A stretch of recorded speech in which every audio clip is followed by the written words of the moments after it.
I just wanted to cut in really quickly with the sponsor of today's video, which is Book of the Month.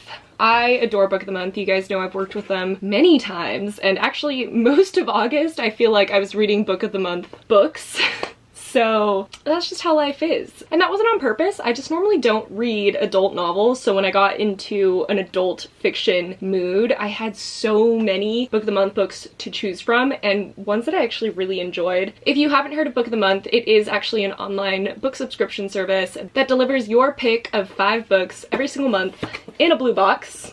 And these 5 book picks that you're choosing from are actually vetted through their team from thousands of books that are from new and emerging authors, that are also debut novels, and that are either new or even early releases. So you can be sure that you're getting a really great selection to choose from. But it's also a risk-free service, so if any of the months you decide that you don't want one of the books or you want to move your credit to the next month, you're able to do that without any penalty, and you can just switch over your subscription to the next month. They're always new or early release hardcover books, and they are doing this at the best price on the market. But Book of the Month has also given me a coupon for you guys to use, and if you wanted to use the code Brittany, then you would actually get your first box for $9.99, which is amazing. We love that. We love getting a hardcover book for under $10. So let's go over really quickly what the book picks for this month are. Let's first go for the one in the box.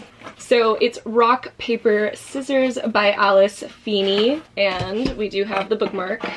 I tend to get lost. That's actually so accurate for me. Mr. and Mrs. Wright have felt like their relationship has going in the wrong direction for quite a while now. Every single year, Mrs. Wright, Amelia, gives her husband a letter that she doesn't let him read until now, and Adam, his entire life, has been dealing with face blindness, meaning that he can't recognize people's faces, and Amelia's kind of tired of feeling unseen. But when they win a trip to Scotland for their anniversary, everything's gonna come to a head because they know that this trip is going to make or break their relationship, but they didn't win the trip by accident, and maybe someone really doesn't want their relationship to end well. I'm really excited about this. Face blindness is something that's very intriguing to me ever since I first learned about it, and I think it'll be extra interesting to see how this plays out in the book, because I mean, being a domestic kind of thriller, it's gonna make me wonder if Amelia was even the first person he actually married, or if it's like a different person now. Oh, the sun just went away. Sorry for the lighting change. There are clouds. The next book in this month's book picks, The Love Hypothesis by Ali Hazelwood. I'm adoring this cover. It seems like a romance mixed with science, which, after the kiss quotient, is something that I actually do look for in books. Like, I think I enjoy it. Or I guess that one's not really science, but you know, I like STEM mixed with romance. When a fake relationship between scientists meets the irresistible force of attraction, it throws one woman's carefully calculated theories on love into chaos. Oh my god, this is the second Adam. I need to tell my boyfriend Adam that so far 2 of the books have his name in it, so this seems really cute. I think that I'm about to fall into a romance mood. I've been like edging towards it slowly after my thriller kick, so I'm glad to have this to jump into. Oh, this is so pretty. Look at this book. It's so stunning. So this is Beautiful Country by Qian Julie Wong. I did look up how to pronounce her name because I didn't want to butcher it, so I hope I said that correctly. So it's an incandescent memoir from an astonishing new talent. Beautiful Country puts readers in the shoes of an undocumented child living in poverty in the richest country in the world. And it seems to be about her own childhood when they first moved to America in 1994, and the dichotomy of her parents having been professors in China and then her family being illegal in America. So this seems like it's going to be very impactful, very powerful, and it's also stated to have very lyrical writing, which I think is going to be a nice touch. Next we have The Neighbor's Secret by L. Allison Heller. This is fall— ooh, gosh, now it got really bright. These clouds are killing me. Okay, so The Neighbor's Secret is about a book club in the Cottonwood Estates, and this book club always kind of tends towards twisty and interesting thrillers, but they don't really think anything of it until there starts to be late night attacks on the women in this book club that seem to be getting more and more personal and more dangerous. Old secrets start to arise of these women, secrets that they're trying to keep a hold of from their past, but if there's anything they do know is that they have to protect their children at all costs, even if that means someone does have to die. Yeah, I don't know, it went from like a really cute like book club story in a rich neighborhood to wives being like, yeah, okay, we're protecting our kids and we're gonna kill someone if we have to. Oh, I love this cover too. So it's The Sweetest Remedy by Jane Igaro, and it says, when a woman travels to Nigeria to attend the funeral of the father she never knew, she meets her extravagant family for the first time, finds a new and inspiring love interest, and discovers parts of herself she didn't know were missing. Oh, this seems lovely. This sounds actually like it's gonna be one of those, oh my goodness, Sunlight. I mean, I appreciate you being here, but can you decide? Chaotic family affairs mixed with sadness because of funeral, while also being mixed with a lovely, like, discovery of your own culture, which is gonna be heartwarming. And I really like those kinds of stories. Sorry the sunlight is against us today. These are the 5 book picks that you can choose from September. They're actually all very stunning books, and there's a lot of really good finds in here. Thank you again to Book of the Month for sponsoring another one of my videos. I obviously enjoy working with them. I enjoy reading their books, and I hope you guys get something out of it too. So if you want to use my code Brittany, you can get your first box for $9.99, don't forget, and follow the link down below if you want to do it that way. Because I think if you click on the link, you don't have to put in the code, but just in case, the code is my name. So yeah, let's get back into the vlog. Okay, so I filmed yesterday, but I didn't talk. I've still been listening to Iron Gold by Pierce Brown. I'm a little over halfway through, maybe actually more now. Oh, I'm 75% of the way through. I'm liking it a lot. I was kind of nervous in the beginning because we're following multiple perspectives, and one of the main reasons that I loved this so much is because I loved Darrow, and I wasn't sure I was going to like these new people. I figured it was going to be one of those situations where their storylines are all kind of merging together, even if it doesn't seem that way in the beginning, and so far that's kind of happening, and I'm really enjoying it, and I'm really liking the different perspectives. I mean, I've heard that the follow-up trilogy is better than the original, and I didn't know if I believed it, but I can see how that might be true. We'll have to see how this one ends. But yeah, I don't know if I'll finish it today. I really want to focus actually on finishing Come Tumbling Down, because that's the only book left on my TBR for the month, and today is the last day of the month. So yeah, I also need to film my Fairy Loot and Owl Crate video because I kept putting that off, and I think I just got the new Fairy Loot in the mail, so I want to just film the June one so I can then film the July one, right? I think that's right. I had work today, so I got back a little while ago, and I've just kind of been organizing. Well, I need to go run a couple of errands, things that I should have just done when I was coming back home from work, but I didn't feel like doing. So I'm gonna go do that really quick, then probably get ready to film or something along those lines. I know that tomorrow Adam and I, well, he wanted to film our podcast episode. You know what? So we're supposed to be doing that tomorrow, and that means that I need to get more done today. Doing that much. So I'm just gonna head out really quick so I can come back faster rather than wait it out, and I will talk to you guys then.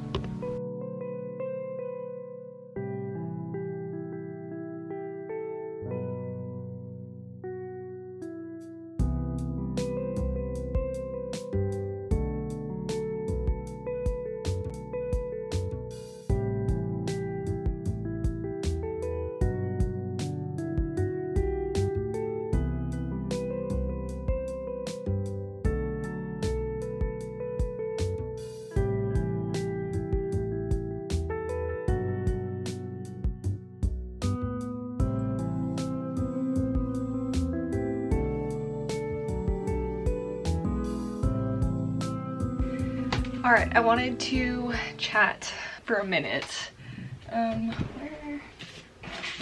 So I didn't talk to you yesterday. I really just spent the day reading Plain Bad Heroines by Emily M. Danforth and doing some cleaning, and I filmed, and then Adam got here and we also filmed an episode of our podcast. So yeah, it was just a busy-ish day, so I didn't get to talk to you and don't have much to say, I guess. I did just finish Plain Bad Heroines today, so I don't know what I want to give it. I'm thinking like a 4 or a 4.5. I actually really liked this. I don't remember if this is a book that I remember people not liking, but I think it was. It had a lot of hype. Or no, was that Catherine House? It might have been Catherine House. But I did really like Plain Bad Heroines. It's basically like a... It's about a boarding school. Alright, I am looking insane. So I'm listening to The Troop right now. Last night my footage cut out. I still needed to talk about Plain Bad Herons, but I'm waiting for a drop. There's this person that makes sweatshirts, and I've had 2 of them, but like she came out with one of the sweatshirts, or she's gonna come out with one of the sweatshirts that I want for today, so I'm waiting. It's happening like in the next couple minutes. But I'm listening to The Troop, and it's interesting. I know that a subscriber recommended this author to me because it was scary or something along those lines. In a way, yes. In another way, it's just like a shock factor kind of thing. Oh my god, it's about to happen, it's about to happen. But right now, I'm kind of nervous because I think that they're going a animal cruelty route, and I can't listen to it. I just can't. Oh my god. One more minute, come on. Last time, what messed up was my watch, because it was, I go through Apple Pay whenever I do something like this because it's so much quicker, and it was my watch that messed everything up last time. Come on. Oh, they're both going to the wrong place. I freaking did it, and now I forgot to check the address. Damn it. Well, okay, if it can't be canceled, that's fine. So basically, I didn't tell you anything, sorry. I wonder what that footage looks like. Like a few months ago, I found this girl on TikTok. Like it came up on my For You page that makes, oh, it's not embossed, Brittany. Oh my goodness. Book Talk. Book T-A-L-K. That's like what's stuck in my head. Like these kinds of sweatshirts where they're, oh my god, what is that word? Where it's the threading. It's like embossing but for sewing. Oh my goodness, why is this not coming to me? It'll come to me later, and then I'm gonna be really embarrassed that I forgot what it's called. But I was gonna show you, so basically the website, okay, I'm not gonna lie, I actually didn't want to tell you guys about this website until I had managed to cop myself the sweater that I'd been wanting since I first found her on TikTok a couple months ago, because she only does, it's like a one-man show, you know, one-woman show, I guess. And she embroiders, that's the word I was looking for. She embroiders everything herself, and then every Friday she has a drop of whatever it is that she was able to do in that week of the different sizes, and it's like this really cool like tie-dye and then embroidering sweatshirt thing. And when I first found her, I really wanted this one like Scarlet Witch sweatshirt, which I'll show you once I get it, because I finally got it today. She hadn't come out with it the first time that I found her, but I got 2 other sweatshirts that time, and then the next time, I've been waiting for weeks, and she's had a couple come out since I found her, but I wasn't able to get them because it's just like cutthroat, you know? If there's another person that gets to it quicker than you, then you're not gonna get it that week, and that's okay, you know, good for her. But I didn't want to tell you guys about it until I'd managed to get one, because I mean, I'm assuming that some of you are Marvel fans as well, or even Disney fans, because she does both, and that you might now discover her, which good for her. I want her to get all the business possible, but she always sells out so quickly, and so I wanted to try and get it first. That's me being selfish, obviously. But now I'll show you, because I got it. All right, these are the 2 that I have.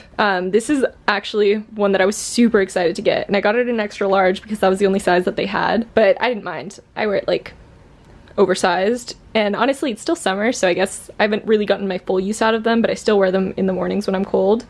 And this one says, "What is grief if not love persevering," which is from WandaVision. And then this one is a Loki sweatshirt, which I absolutely adore. I really wanted the Sylvie one that she had, but I didn't get to that one in time, so these are the 2 that I have. She came out with a new version today that's similar to the Scarlet Witch one that I got for Black Widow. And I was thinking about it, but I ended up just kind of saying no to myself, you know? But I just got the Scarlet Witch one that she makes, which is like a crew neck, and it has like red tie-dye, but then it has just like some like multiple embroider things, where one says like Chaos Magic, and it has like the hand, and has like the Scarlet Witch like diadem kind of crown thing. And I've wanted this one from the start, so I'm so glad I finally got my hands on it. And I also ordered, now I don't know if Adam watches my videos often, but I ordered one that I accidentally ordered twice.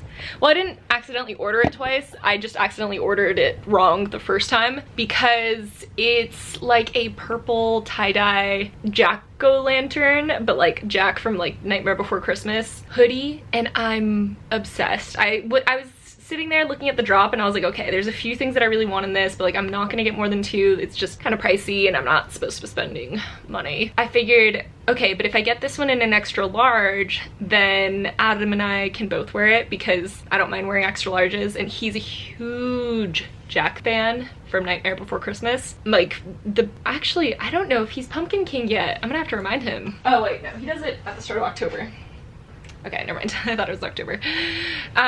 For both of us to wear. And then I was thinking of getting my dad one too, because that one was still in stock, I think. We'll see if it still is. It is. You know what? I'm just gonna do it, and then if he doesn't like it, that's okay. I never got him one of the Christmas presents or birthday presents that I was supposed to, so this will kind of be that. But I ordered it in the wrong size the first time, so then when I went to reorder it is when I realized that both that order and the other one, because I did all these separately because I didn't want to miss out, and if one of the things goes out of stock then you can't order anything in your cart, so that happened to me last time. I guess I did pay separate shipping for all of them then, huh? Whatever, I did it. I got it. But I ordered it to the wrong address. My like Apple Pay settings are still set, I guess, to the old house, which I need to change that because I've gotten into situations with it. So I emailed her because I would rather change it, and I would rather also cancel the first order for the medium-sized hoodie. But if not, then I mean, it's fine. It's okay. I don't mind having bought it, if that makes sense. We'll match. It's adorable, right? Or I'll give it to a friend if I'm a good person. What friend would wear it? Oh, you know what? I know who I'd give it to if she can't do it. And then I also asked if I could change the address, because if not, I mean, it's not a big deal, because luckily, at least the old house, I still have, like, my roommates still live there, obviously, and there's multiple orders that apparently have gotten sent there that I need to go pick up anyways one of these days. So I don't know why I'm crouched like this. I'm being weird. I want to sit here or stand. All right, so today though, I woke up really late. Not a big deal. I've been getting very little sleep the past few days. So I guess my body just needed to catch up, which is fine. And I'm actually going to go see, I think it's called Shang-Chi. And the, how many rings is it? Oh, here, look, I'm gonna show you. So this is the Romanoff one that I didn't get, but that looks really cool. So this one is the Romanoff one that I didn't manage to get, which is fine. I'll get it maybe next time, you know, but look how cool it is. Look at all that detail. I'm sorry, did I step on your moment? I love that. But the one that I did manage to get, oh, this is the one that I kind of wanted one for myself anyways, but they only had a 2XL left and I got it for my dad. I don't know. It's cool to support a small business anyways, and it's even cooler for someone like me because it feels like limited edition everything, you know? And this is what I did get, the Chaos crew neck. I'm so excited. Like, I don't know how to describe to you. Here, actually, let me just show you her Instagram because I don't think these pictures are... Okay, so this is her Insta, and she always shows kind of like right here what's gonna be in her drop. So yeah, this is the Scarlet Witch one. I don't understand this power. I love it. I've wanted this for so long, it feels like. I'm so excited. I never like people's posts. That's not because I don't like them, I just definitely forget. I should do that more. Oh, and then this is the Jack one that, see, and that's why I honestly emailed her as well, because if I didn't have to buy the only 2 that she had in stock, maybe someone else wanted it and I kind of feel bad. She only made 1 medium and 1 extra large. I was gonna get the extra large, I accidentally grabbed the medium, bought the medium, but then I wasn't gonna miss out on the extra large, so I got the extra large.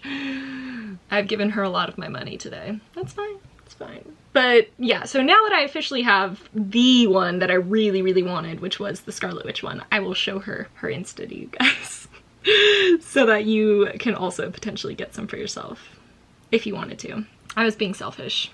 That's okay. Let's talk really quick about Plain Bad Heroines because I didn't really get to talk to you yesterday. My camera died as I was speaking. We're at a weird angle. Okay, so I didn't get to talk to you yesterday because my camera died before I got to really start talking about Plain Bad Heroines, but I think I'm leaning on a 4.5 stars. I really enjoyed this. It's basically a movie's being made on a non-fiction book, and the book was about this boarding school that had some mysterious deaths come about when a new like horror author had been, like a book by this horror author had been brought into the boarding school, and these girls created a Plain Bad Heroines club and they were obsessed with this author, kind of culty, I guess. They had to get stung by a yellow jacket 3 times because it made you high, and that's also how you join the Plain Bad Heroines club. and Yellow Jackets were thriving in this school, like thriving. So they kind of always saw them around, and it wasn't really a big deal until two of the girls mysteriously die by being stung to death by Yellow Jackets. And then shortly after, another girl also dies. Not in the same way, but she'd also been a part of the Plain Bad Heroines Club, and she actually had the book that had once been owned by the girls that had already died. And she died from, like, what are they called? It's a kind of flower, basically, that she was eating that also makes you high, but also can be deadly. And it was a very mysterious thing. Shortly after the boarding school closed, there had just been a ton of deaths around it. And this book was written, and it was going to be turned into a movie. And it's following the actors as they audition for it, as they go to this boarding school, as mysterious things start happening again. And it's like the production of it all, but also you are learning more about what happened in the past while it goes through. And it was really good. I enjoyed it a ton. The mystery was amazing. It was very paranormal, which is what I wanted out of it. I wanted it to be more of like a ghost story, and it definitely had that, so I appreciate it. I feel like the only reason it wasn't maybe a 5-star was because even though I enjoyed it a ton, I just feel like, I don't know, it just wasn't a 5-star. Sometimes you just know, so that's okay. And now I've been reading The Troop, which I actually think I have over there. I do, but I'm not gonna grab it right now. And I'm not loving it. Not because I don't think it's well written, but because it's disturbing, I guess. And not in the way that I like horror to be disturbing. I mean, horror can be pretty horrific, obviously. I expect a certain amount of gore and bad decisions and questionings of humanity when I'm reading horror or watching a horror movie. But this one is kind of disturbing because, I guess, of the age of the group. It's this troop that's stranded on an island, a Boy Scout kind of troop, and they are kind of being quarantined on this island because there's a mysterious... The sun just went down. Sun's getting real low. I look really blue now. That's hilarious. Okay, that's better. This Boy Scout troop is stranded on this island that they were just going to as like a trip. They're being quarantined on it. And it's sort of like them discovering what disease or thing is hunting them, and also trying to survive, but they're children. Like they're children, and it's weird, I guess. One of them is a little bit of a sociopath, and I don't say that as in like sarcastically, I mean literally. And there have been some like animal cruelty scenes that are just a little bit hard on me with this character. I mean, it's not badly written and it's not a bad story, but I definitely don't think this is my kind of horror. I don't like animal cruelty in books, and sometimes it makes some sense, but for this it feels almost like a shock value. Like, you can tell me, this isn't a spoiler in my opinion, I think that it's just gonna be hard to hear, so if you're sensitive to animal cruelty, maybe skip a minute ahead. You can tell me that he's murdered a kitten without having the entire scene play out, and you can also maybe not mention his arousal while you're doing it. It feels disturbing because these are children. It's weird to think about that, first of all, with children in general, I guess.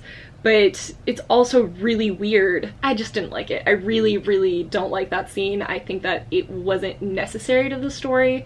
We already know he's disturbed without you having to explain how he killed a kitten. You just don't have to. You don't. And also there's a lot of like Fear Factor type things going on, as in, if you ever watched Fear Factor and you didn't like any of the eating kind of scenes, like where they had to eat really weird things, you're not gonna like this. There's like a really sad scene with another animal, but I'm having a hard time with it and I'm not enjoying it, and I think it's going to lower my overall rating. I still want to finish it because I'm kind of curious as to how this ends at this point, but this wasn't for me. Like, this isn't for me. I'm gonna be surprised if I give it a high rating in the end. I don't know. If you guys have read other books by Nick Cutter, let me know if he does this a lot in his kind of horror, because this is just not the kind of horror I enjoy. This feels icky. It just feels icky. Like, I feel grimy having listened to it. I actually skipped ahead the entire kitten scene. I'm not gonna lie. I pressed the fast forward button until I was positive that he wasn't talking about it anymore, and then he still talked about it more. So I can't give you the specifics on it, but I know the details, and that enough is making me very upset. I don't like it. Oh, but anyways, my boyfriend and his friend bought tickets to see Shang-Chi and the Legend of the Ten Rings tonight, and I'm excited. I haven't been to like well, I've gone to Cruella de Vil with my dad, but that's the only theater I've been to since this whole thing shut down, and I'm really curious. I think we're gonna be in my favorite kind of theater too, so at this place. So I'm excited to go see that. I'm just gonna probably snack on something before I go. I'm bummed I didn't get more done today because tomorrow I already have work again, but it's fine. Okay, I'll talk to you maybe later, maybe tomorrow. Let's end this vlog, and I'm hoping the sunlight treats me better than when I was talking about book of the month. After editing, because I actually did already edit the entire vlog, I realized that I didn't talk about 2 books in particular. I actually finished 4 books in this week's vlog. The first one that I finished was Iron Gold by Pierce Brown, and I didn't talk anything about it. I gave it 5 stars, very unsurprisingly. I adored it. I loved it. I loved being back in Red Rising's world, but with the mix of new characters and kind of seeing the fallout of the political upheaval from the first 3 novels, and it was a really good mix. I'm very, very, very happy that I read it, and I'm excited to get into Dark Age because I own that as well, so I can definitely read it now. It was just a good mix. I liked having different perspectives because in the first 3 books we're following only Darrow, so it was cool to have different ones in this one. The next book that I finished this week was Plain Bad Heroines by Emily M. Danforth. I talked a lot about this. I did give it a 4.5 stars. I enjoyed it. I think that it was a really great like paranormal mystery. I wouldn't say I was particularly scared, but it was still really fun, like edge of your seat kind of things, but also you're wondering the entire time if the narrators we're following are unreliable in any way, so it was a good time. I liked it. Could have used maybe a little bit more closure, but I'm okay. I'm okay with it in this scenario. Oof. Next, I finished The Troop by Nick Cutter. I talked quite a bit about this, so I'll keep it short and sweet, but I'm going to be giving this 2 stars. I think that I can really appreciate that I can appreciate the plot that Nick Cutter was going for. It was interesting. I might try something else by him, but I just really didn't like the shock factor in this. It didn't feel like these things were scary or that I was getting horrified by them like I would in a horror movie. It felt like they were very purposely put into the story just to give you a shock value, and it didn't add anything to the story. If you're gonna have body horror or food horror or animal abuse in particular, don't do it just to be like, I want to shock my readers. Do it because it's adding something to the story, and I don't think it did. It was just not for me, though this could definitely be for someone that's maybe a little less squeamish. I'm squeamish when it comes to food, I guess. I didn't really think about that. Not normally gore or anything like that. The body horror aspect of it I was kind of interested in, I guess, but the food things were really grossing me out, and the fact that we were following like 12 and under year old boys was also pretty gross to me, and the animal abuse was a little bit too much for me. Like that definitely sent it over the edge from being just like an average read that I didn't care much for to absolutely not something that I will likely read again, just because it was disturbing to me, and not in like the way that this was supposed to be disturbing to me. But I know that it could be for someone else that maybe is less sensitive to those things.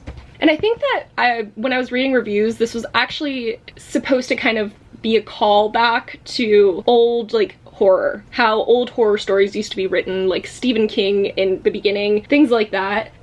So potentially this is kind of like a one-shot situation for Nick Cutter, and he was just kind of like adding all of those like old school horror elements in this one because that's what used to be cool. So if you're someone that I guess used to like Stephen King, this might be for you. And the last book, which I didn't talk anything about, was Ariadne by Jennifer Saint. I am so excited that I finally read this, and I'm back in a Greek gods mood, so that's gonna be interesting to play around with because I have like nothing in my shelves that are Greek gods. But I'm so excited. I don't know what I'm gonna rate it yet. I'm leaning between a 3.5 and a 4. I know that I'm saying that I'm really excited about it. It got me in the right mood, and I think the mythology aspects of this were done really, really well. This is following Ariadne, the Princess of Crete, and if you didn't know, the Princess of Crete is the girl that appears in the story of the Minotaur. She is basically the Minotaur's sister. She is a granddaughter of Helios. Her mother had been cursed to sleep with a bull, technically by Poseidon, and that's how the Minotaur came around. And then we follow Theseus,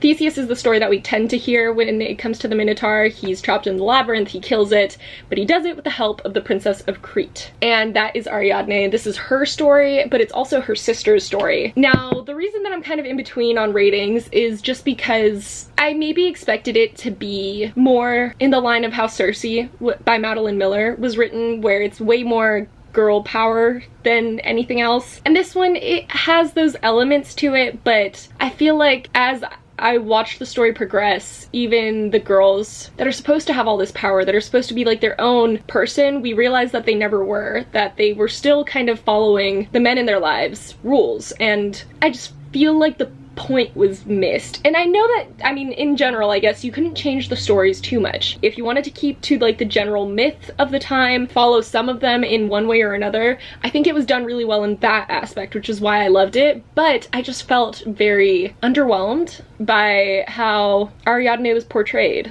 I think that certain aspects were done well because, as you know, I'm not normally someone that likes stories about motherhood. It's not my thing, and that is a big aspect of this, especially in regards to Ariadne. And I think that was done actually fairly well because I wasn't really squeamish about it. It was whatever, I guess. But I think that other aspects just could have been expanded on. I don't know. They have like a running theme that the gods just like to kind of like play with humans in this, and that fate is set in stone and all that good stuff. But I think that you could have kept closer to the original myths, like she did in this book, while still exploring. Not everything is covered in myths, obviously. We barely know small details about things. So I think there were so many areas that this could have been played with. Like the story could have been played with, the narrative could have changed, and it would have been a little bit more like, damn, Ariadne, a person we knew nothing about, and look, now she has her whole story. And in fact, I was left being like, oh, okay, I know more about her, but it's not doing anything for me. I'm not sure. Let me know if you read this. Did you feel similarly underwhelmed, or did this actually kind of cover everything that you thought it would? Because maybe I'm just being judgmental, and I shouldn't be basing it against Madeline Miller's Circe, because that's like a masterpiece, and authors write things differently, obviously. So those are the 4 books that I finished this week. There's only 3, I don't own Iron Gold. So let me know what you guys read. Thank you so much for watching. Thank you again to Book of the Month for sponsoring this video. I love that the lighting stayed perfect for this whole scene. But I will see you guys in... Did I say that right? I will see you guys in my next one. Bye!